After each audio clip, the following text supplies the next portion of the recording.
السلام عليكم. تحية طيبة لكل الإعلاميين الذين حضروا اليوم لمواكبة هذه الوقفة الاحتجاجية التي يخوضها الأساتذة الموقوفون والأساتذة والأستاذات الموقوفات احتجاجا على التوقيفات التعسفية التي طالت في البداية 540 أستاذ، والذين ما زال مستمر التوقيف ديالهم الآن 203 من الأساتذة والأستاذات.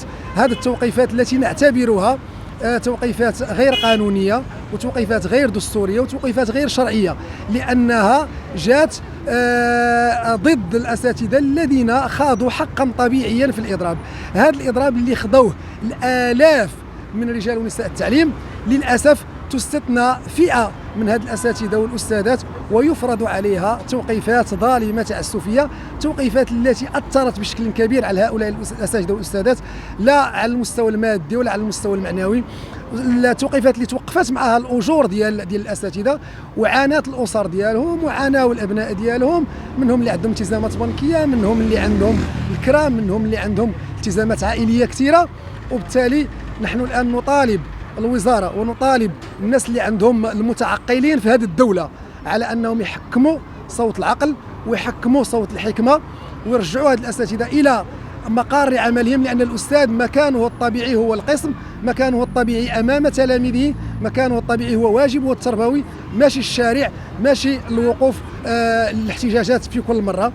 وكنتمنوا أنهم يستمعوا لهذا النداء ويتخذوا هذه المبادرة ديال الإرجاع ديال الأساتذة الموقوفين. لا نريد احتقانا جديدا في الشارع، لا نريد احتقانا جديدا ونحن على مشارف نهاية الموسم الدراسي، فكنرجو أن يكون صوت الحكمة والعقل هو الغالب، ونشوفوا ابتداء من هذا الأسبوع الأساتذة الموقوفين في أقسامهم ومع تلاميذهم. السلام عليكم ورحمة الله. معكم أستاذ موقوف عن عضو المجلس الوطني التنسيقية الوطنية لأساتذة التعليم الثانوي والتأهيلي عن مديرية عين سبع الحين المحمدي.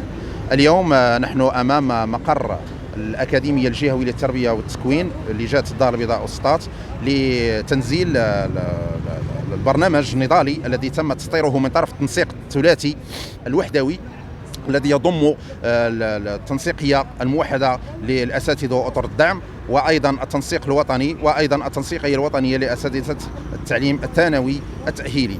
هذا البرنامج النضالي الذي تم إقراره من طرف هذا التنسيق الثلاثي جاء كرد فعل على التماطل والتعنت الذي تصر الوزارة على تطبيقه، وعلى عدم أولا إرجاع الموقوفين إلى مقرات عملهم بدون قيد أو شرط وبدون عقوبات، وأيضا تماطلها في تطبيق وفي تنزيل ما تم الاتفاق عليه في إطار اتفاق 26 دجنبر 2023 فارط ما بين الوزارة وما بين المركزيات النقابية وما بين الحكومة بصفة عامة كما قلت وما بين المركزيات النقابية، وعلى رأسها صرف الزيادات وأيضا معالجة الملفات الفئوية المختلفة إلى غير ذلك من المطالب التي يعرفها القاصي والداني.